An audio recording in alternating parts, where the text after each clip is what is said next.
아니, 처제 이게 어떻게 된 일이에요? 대체 그동안 어디에 계셨던 거예요? 그리고 여긴 어떻게 알고 찾아온 거예요? 저 형부한테 그동안 얘기하고 싶었던 말이 있었는데 여태 참았어요. 저 처음 만나자마자 형부를 보자마자 이 얘기가 너무 하고 싶었는데 이제야 얘기할 수 있게 됐네요. 만약에 언니가 이렇게 떠나지만 않았더라면 저는 아마 더 기다려야 했겠죠? 그게 무슨 소리예요? 근데 처제, 언니가 잘못된 거 알고 있었어요? 그리고 그동안 도대체 왜 연락 한 번을 안 했던 거예요? 안녕하세요. 저는 40대 중반 남자이고 그저 그런 흔한 회사원입니다. 사람들에게 절 소개할 때면 전 매우 평범하다고 하는데 이런 제가 평범하지 않은 일을 겪게 되면서 이 글을 쓰게 되었어요. 그리고 아직까지도 그 후유증에 무기력하게 살고 있는데요.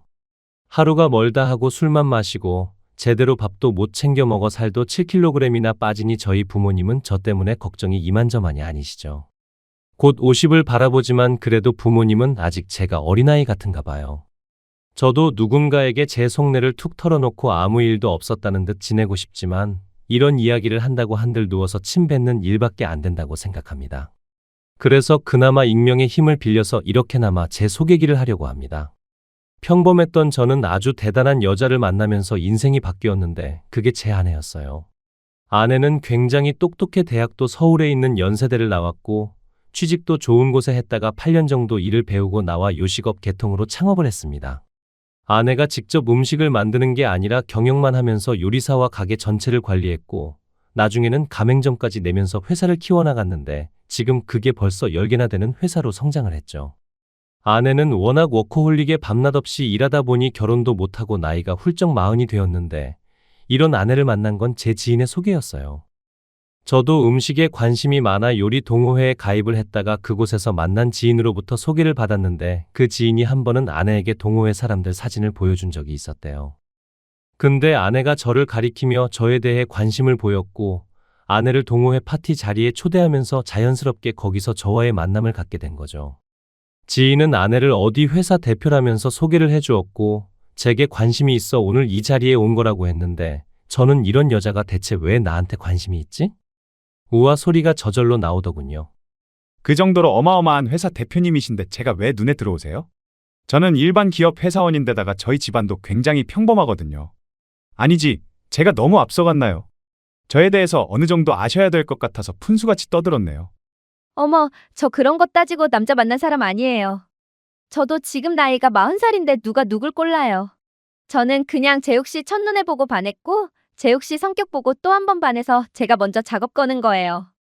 그렇게 저희는 첫 만남부터 서로 숨기는 거 없이 솔직하게 돌직구로 이야기를 했고 하하호 하면서 현실적인 대화를 나눴죠. 저도 아내보다 나이는 3살이나 어렸지만 먹을 만큼 먹은 나이라 내숭 부리고 쉬쉬할 건 없었죠. 사실 아내의 첫인상은 그렇게 제 스타일은 아니었어요. 그 이유가 아내가 성형을 좀 많이 해서 부자연스러워 아내 얼굴 보기가 좀 민망했거든요. 뭐 나중엔 아내 본인도 얼굴에 투자를 많이 했다며 농담처럼 나 너무 인조인간 같지? 라고 했는데 이런 이야기를 웃으면서 하는 모습에 이 사람 참 성격도 쿨하구나 싶었어요. 처음부터 저희는 쿨하게 만나 나중에 연애까지 하게 되었는데 워낙 시원시원한 아내의 성격 덕에 서로 싸우는 것도 없었고 만나면 만날수록 참 매력 있는 여자라 생각이 들었어요. 아내는 부모님한테도 효성이 지극했는데 아내의 어머니가 특히나 아내를 무척이나 아끼시더라고요. 남들은 나이 40에 조금은 과한 거 아니냐, 마막을 아니냐 하겠지만 저는 그 모습이 되려보기 좋았어요. 가끔은 저와 데이트할 때도 어머니한테 전화가 오면 아내는 농담 반 진담 반으로 엄마, 이래서 내가 이 나이 먹고도 아직까지 시집을 못 가는 거야. 전화 그만 좀 해. 나 지금 재욱 씨랑 데이트 중이란 말이야. 오늘은 전화 금지야. 그럴 때마다 제게 머쓱한 웃음을 지으며 미안하다고 하는 그 모습이 저는 마냥 귀엽기만 했어요. 아무래도 저는 제 위아래로 칙칙한 형과 남동생이 있어서 그런지 저한테는 다소 신선한 모습이었죠. 그리고 아내는 저희 아버지랑 어머니한테도 잘했는데 아무래도 부모님 사랑을 많이 받은 사람이니 남들에게도 사랑을 잘 베푸는 것 같았습니다. 그런 모습에 결혼을 결심하게 된 것도 한몫했었죠. 돈을 저보다 훨씬 많이 버는 사람인데도 사귀면서 단 한 번도 내세우거나 거만을 떨지 않았고 되려 엄청 겸손했는데 이런 완벽해 보이는 아내에게도 떳떳하지 못한 사연이 하나 있더라고요. 바로 아내의 여동생이었는데 아내에겐 딱 한 명 연년생 여동생이 있어요. 근데 항상 아내가 가족들 얘기를 하면 여동생 얘기가 빠져 있었고 단 한 번도 여동생 얘기하는 걸 본 적이 없어서 이상하다 생각하긴 했었어요. 저희 사촌 누나와 사촌 여동생만 봐도 서로 사이가 좋아 둘도 없는 사이처럼 지내는데 아내는 여느 자매들과는 달라 보였거든요. 그래서 한 번은 제가 먼저 아내에게 여동생에 대해 물어봤어요. 근데 자기야, 자기는 부모님하고는 사이가 엄청 좋아 보이는데 왜 여동생하고는 그렇지 않은 거야? 가만 보면 동생 얘기를 별로 안 하더라. 사는 것도 같이 산다면서. 그랬나? 나도 언젠간 자기한테 동생 얘기를 한번 하긴 했었어야 했는데. 어차피 우리 이제 결혼할 사이이기도 하니까 이제 모든 걸 얘기해 줄게. 서로 비밀은 없어야지. 사실 자기도 느낀 것처럼 나랑 동생이랑 별로 안 친해. 어렸을 땐 사이가 엄청 좋았는데 동생이 사춘기 들어서면서부터 변하기 시작하더니 얘가 소위 말해서 노는 애들이랑 어울리더라고. 그러면서 18살 때 첫 임신을 하게 됐어.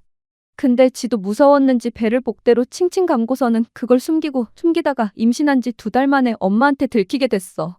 그리고 집이 난리가 났지. 가뜩이나 동생이 나랑 연년생이니까 늘 비교를 많이 당했어. 나는 모범생의 엄마 말 잘 듣는 학생회장이었고 동생은 날라리 중에 상날라리였으니까 말이야. 근데 동생도 그것 때문에 스트레스를 많이 받았는지 16주 때인가 그때 중기 유산이 돼서 아이를 잃었어. 그 후로는 대학도 안 가고 흐지부지 살다가 얘가 또 22살에 결혼을 하겠다고 지보다 8살 많은 어떤 남자를 데려왔더라고. 그리고 애 낳고 잘 사는 것 같았는데 결국 몇 년 전에 이혼해서 지금은 집에 들어와서 살고 있어. 그랬구나. 갑자기 이혼은 왜 한 거야? 응. 제부 말로는 동생이 바람을 펴서 이혼을 하는 거라고 했는데 동생이 돈도 없고 능력도 없어서 양육권도 뺏겼지 뭐. 나도 자세한 건 몰라. 자기도 알다시피 우리 엄마가 나한테는 하도 극성이라서 나쁜 소리 듣지 말라고 아직도 그 이유를 말 안 해줬거든. 그리고 아버지도 불안한지 수중에 돈도 없고 맨날 빚 때문에 허둥대는 동생 보고 들어와서 같이 살자고 해서 지금은 같이 살긴 해. 근데 얘가 도대체 뭘 하는지 맨날 밤마다 나가서 새벽 6시, 7시면 집에 들어와. 그래서 나는 동생이랑 얘기할 시간도 없지만 걔가 또 나랑 얘기하는 걸 꺼려해. 가족들하고는 완전 입 꾹 닫고 살거든. 그래서 집에서는 동생이 좀 말 못할 아픈 손가락이야. 그런 사연이 있었구나. 아이고, 미안해. 난 그것도 모르고 내가 너무 오지랖으로 빨리 물어봤구나. 자기한테도 말할 시간이 필요했을 텐데. 아니야. 미안하긴. 내가 먼저 얘기했었어야 했는데 되려 내가 너무 늦게 말해서 미안해. 아무튼 그런 사연 때문에 동생 얘기하기가 어려웠어. 동생 그렇게 사는 게 자랑할 만한 얘기도 아니고 떠벌리고 다닐 얘기도 아니어서 말을 많이 아끼고 있었거든. 그랬구나. 어려운 이야기였을 텐데 이렇게 말해줘서 고마워, 자기야. 밝고 쾌활한 아내에게 이런 고민이 있을 줄은 몰랐어요. 그렇게 전 아내가 가장 숨기고 싶어 했던 동생의 이야기까지 속속들이 다 듣고 난 후로 비록 사계절을 함께 보내진 않았지만 이 사람이다 싶은 생각에 제가 먼저 프로포즈를 했어요. 그리고 5개월 동안 결혼 준비를 하였는데 처제는 상견례 때도 사정이 있다며 나오지 않았습니다. 저는 그런 처제를 결혼식장에서 처음 만나게 되었죠. 처제를 처음 보는데 처제는 외모도 아내와는 많이 달랐어요. 누가 봐도 눈길이 가는 그런 외모였는데 나이가 들어도 호감형이었고 소시적인 남자도 여럿 울리고 다녔을 것 같았죠. 심지어는 결혼식에 온 제 노총각 친구도 저 여자분은 누구냐고 할 정도였거든요. 저는 그런 처제에게 밝게 인사를 하며 한번 뵙고 싶었다고 했어요. 그러니 처제 또한 친절한 미소를 지으며 본인도 꼭 한번 만나고 싶었다고 하더라고요. 그땐 하도 정신이 없어 처제에겐 결혼식 끝나면 밥 한번 먹자고 하였는데 결혼식 후 밥 한번 먹자 했던 처제는 그 뒤로 얼굴 보기가 매우 어려웠습니다. 항상 처가 집에 가면 처제는 안 보였어요. 그래서 처제는 어디 갔냐고 물으면 식구들 또한 모두 얼버무리며 저와 처제가 한자리에 있는 걸 꺼려하는 것 같았죠. 왠지 처가집 식구들은 처제를 가족의 구성원으로 생각하지 않는 것 같았고 그 존재를 좀 부끄러워하는 것 같았어요. 그리고 매 가족 행사 때도 처제는 배제가 되어 저도 그런 분위기에 익숙해졌고 처제는 볼 수 없는 사람이다 생각했습니다. 그래서 그 이후로는 처제에 대해 일절 물어보지 않았어요. 그러다 결혼 후 1년 정도 지난 후 갑작스럽게 장인어른께서 돌아가셨습니다. 많이 안타까웠죠.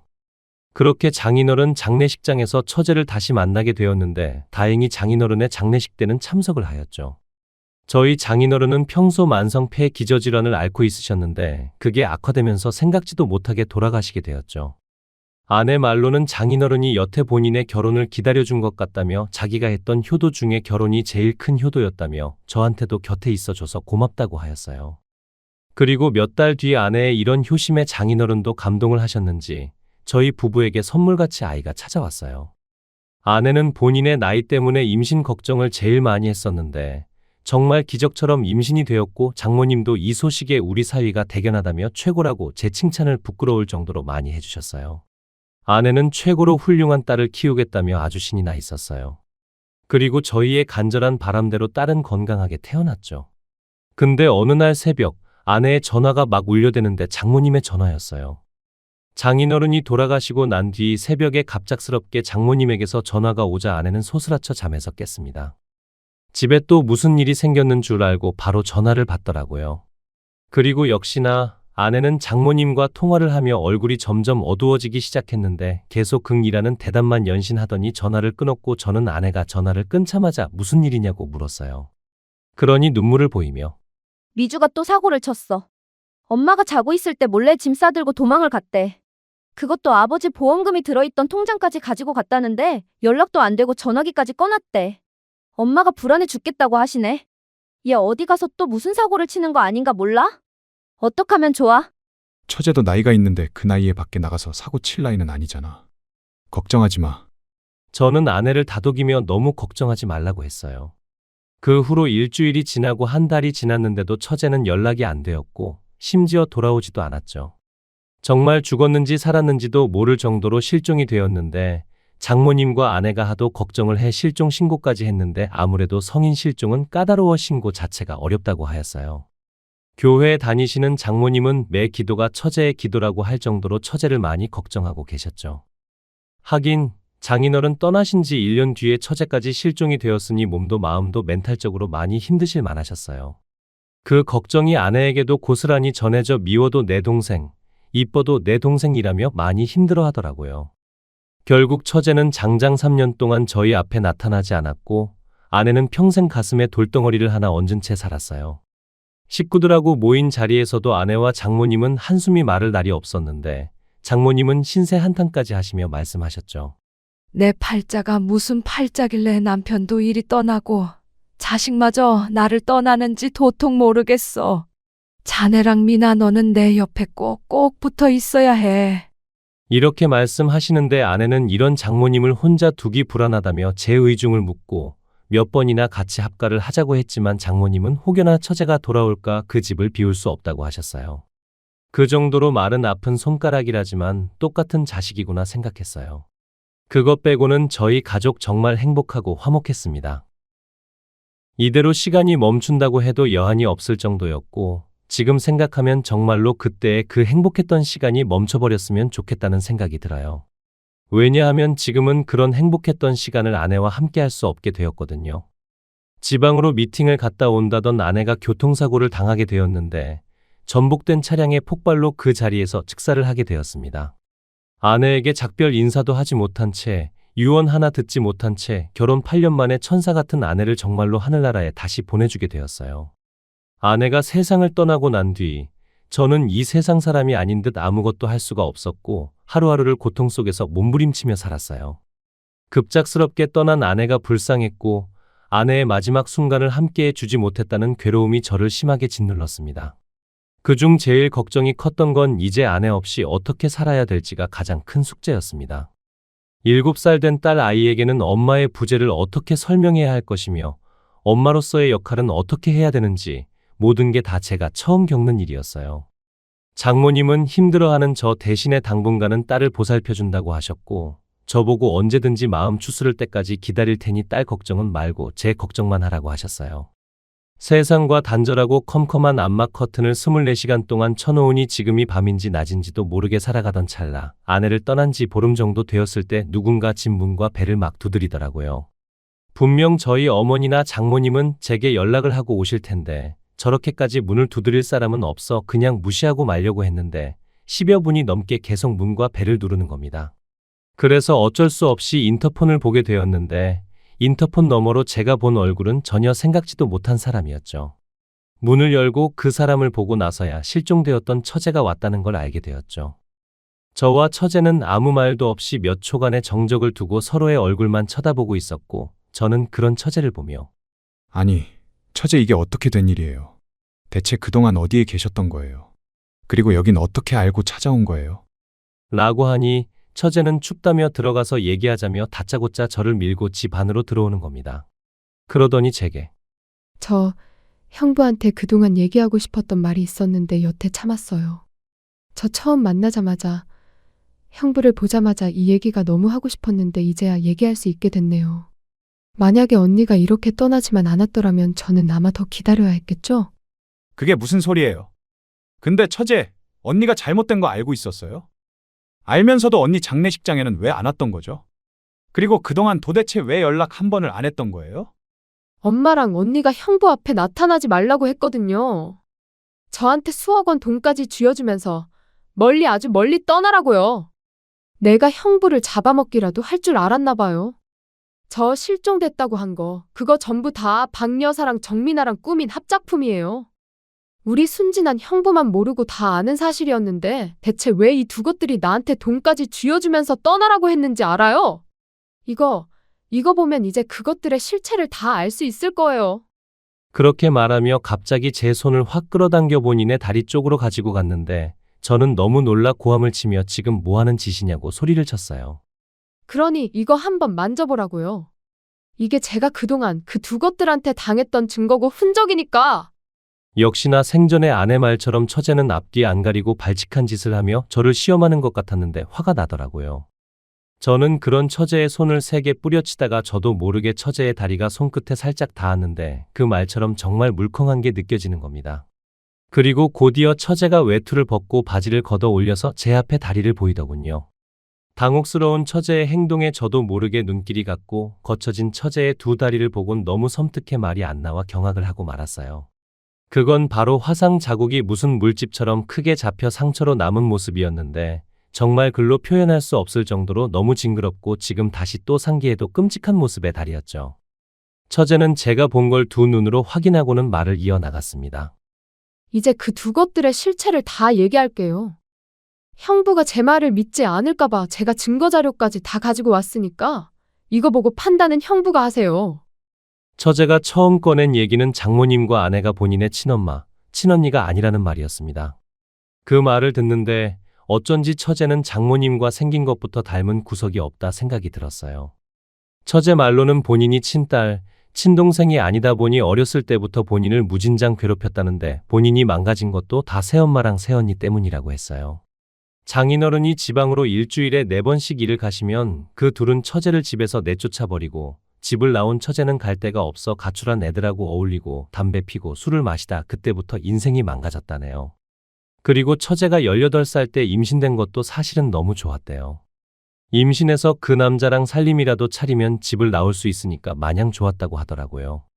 결국엔 유산을 했지만요. 그래서 일부러 결혼을 일찍 하게 된 이유도 그 집에서 그 둘로부터 도망치고 싶어 빨리 한 거래요. 그런데 문제는 결혼을 하고부터 저희 아내가 처제의 남편을 탐했다는데 아내가 돈으로 본인 남편을 유혹했고 이혼까지 시켰다고 하는 겁니다.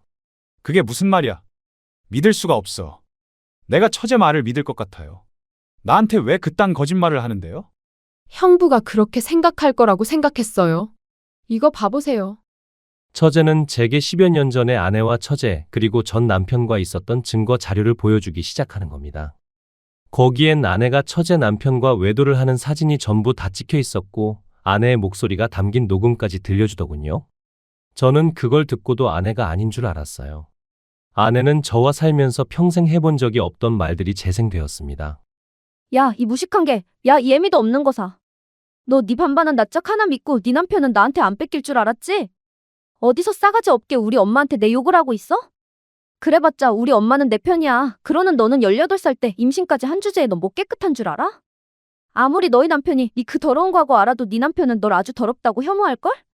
그러니까 또 한 번 입 함부로 나불거리면 너 또 다리에 드라이기 바람 쐬줄 테니까 적당히 까불어. 알았냐? 네가 머리 컸다고 대들어봤자 너는 우리한테 그냥 벌레만도 못한 애야. 알았어? 또 한 번 까불어봐. 확 그냥 가만히 안 둘 테니까.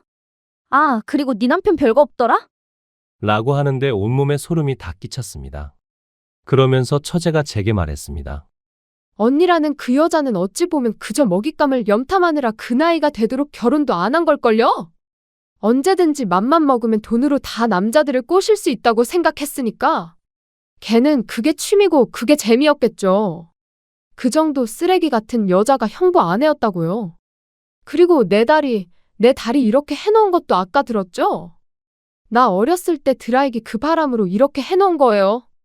말 안 들어서 벌 준다면서요. 그래 놓고 제대로 치료도 못 받아서 이렇게 아주 징그럽게 상처로 남은 거고요. 이거 우리 아빠도 몰라요.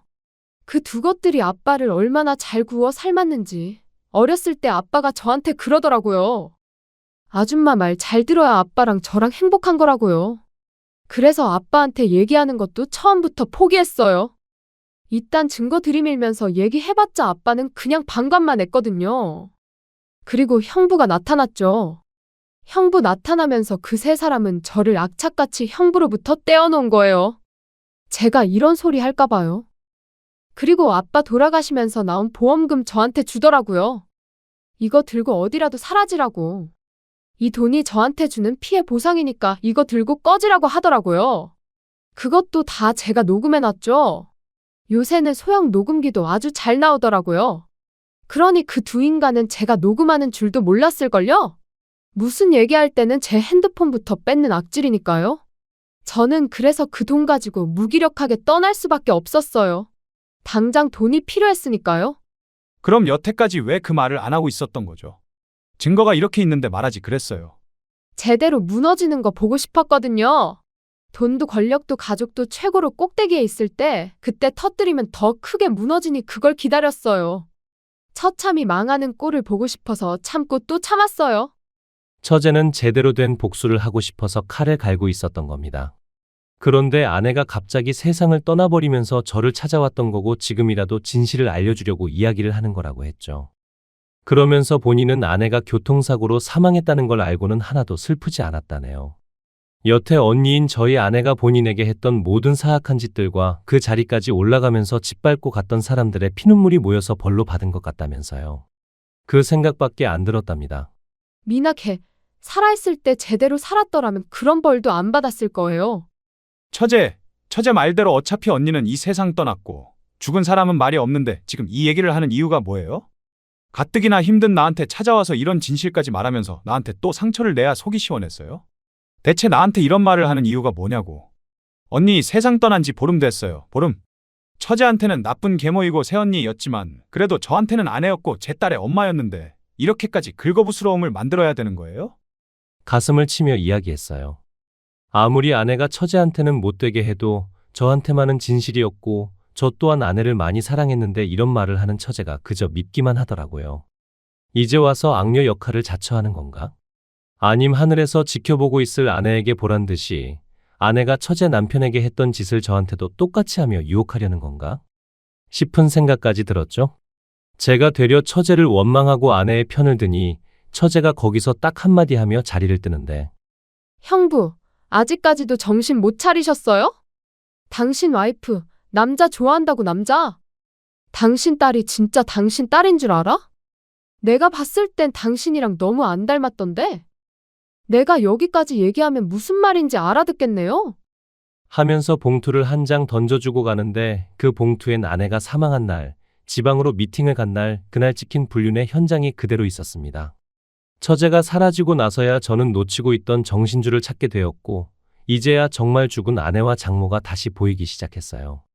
그리고 만약 아내가 살아있더라면 이 얘기를 지금 듣나 몇 년 후에 듣나 저한테는 감당하기 힘든 일이라 생각이 들면서 미리 매를 맞은 것 같았습니다. 저는 처제로부터 모든 진실을 듣곤 바로 장모님을 찾아갔죠. 장모님 입으로 먼저 이 모든 말들이 사실이냐고 묻고 싶었어요. 장모님이라면 아내의 불륜과 제 딸이 친딸이 아님을 알고 있을 거라 생각했거든요. 둘도 없는 사이이며 공범이니까요. 처음엔 화가 머리끝까지 차올라 장모님한테 가서 소리라도 지르고 물건이라도 깨부수며 이게 어떻게 된 일이냐고 따지고 싶었지만 오히려 시간이 지나니 아주 냉정할 정도로 마음이 차가워지더라고요. 그리고 침착한 마음으로 처제가 가져온 모든 증거자료를 들고 장모님 댁으로 갔습니다.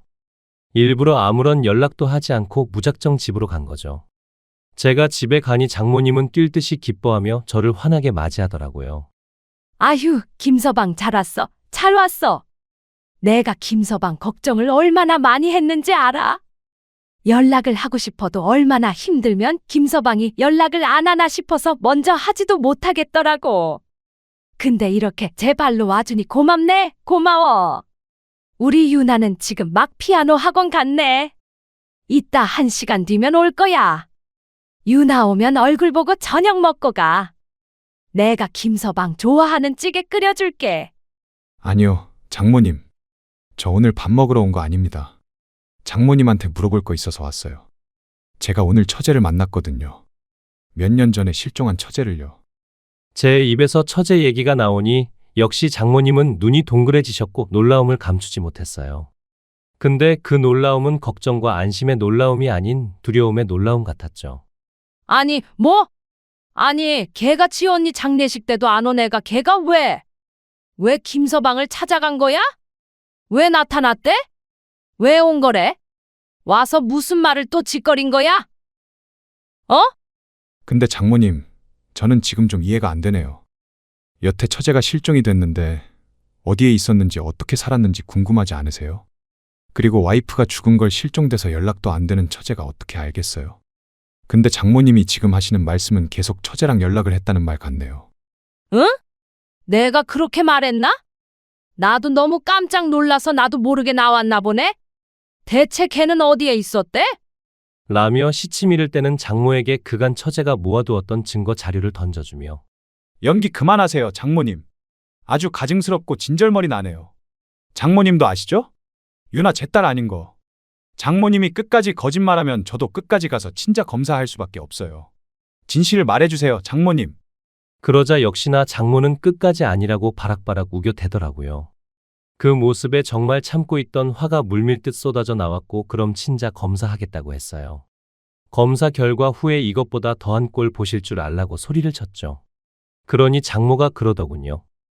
이게 지금 쥐뿔도 없는 거 데려다가 사람 만들어 놨더니 이젠 보따리 내놓으라고 하는 거야? 뭐야? 그래, 이제 나도 숨길 것도 없어. 어차피 이렇게 된 거. 그리고 자네도 내 딸 앞으로 있는 재산반 가져갔잖아. 그럼 됐지? 그걸로 한탕하면 된 거 아니야? 뭐가 그렇게 문젠데? 자네가 평생 일해서 그 돈 만져나 볼 수 있어? 어딜 대들고 있어? 그리고 누가 자네 보고 내 손녀딸 키우라 했어? 그래, 자네 딸 아니야. 자네 딸 아니니까 안 데려가면 될 거 아니야? 라고 하는데 살다 이렇게 못돼 먹은 사람인 줄 이제라도 알게 돼서 저 세상 간 안에 그 여자한테 고맙기까지 했어요.